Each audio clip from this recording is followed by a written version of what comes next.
The Hellcat Honda was probably the best troll of 2023. I had millions of people arguing in the comments about what claimed to be a 2004 Honda Accord that was Hellcat swap. But in reality, it's stock.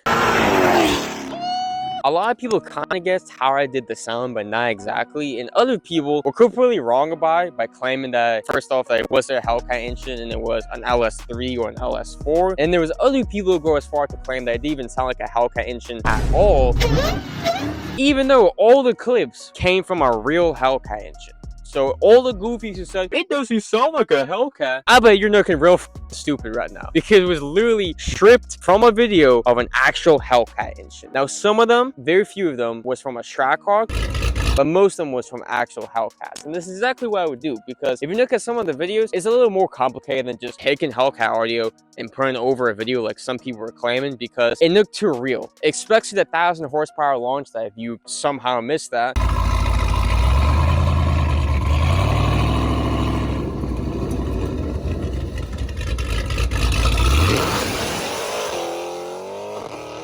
the audio matched up perfectly as we zoomed in on the car rolling from it taking off. Like, everything looked extremely legit, which is one of the reasons why that video got, like, I think almost 20 million views in total. Whenever I would record those Hellcat Honda clips, I would first study the original video that I was taking the audio from and paid very close attention to how the camera moved and how the vehicle moved, and tried to mimic that exactly, because if I didn't, the audio wouldn't really match up. And that's why I was getting some comments saying that my sound designer deserves a raise. And I agree, I do deserve a raise, so drop a like on the video. Another crucial part of the video editing process that a lot of people kind of got wrong was how much I sped up the video, because of course this stock Honda Accord doesn't make 1,000 horsepower and it doesn't launch as hard as you saw it launch. But I didn't speed it up to like 2x or 3x like a lot of people said. Like, some people even said I sped it up like even more, but for it to make it look realistic, you can't really speed up like over 2. Like, most of the time it was only sped up like 1.5, sometimes 1.6, 1.7 if I want to make it look really fast. But even the 1,000 horsepower launch, that was only like 1.6, I think. Like, I didn't really be speeding up the videos that much as some people were thinking, because if I did, it would be way too clear that I did.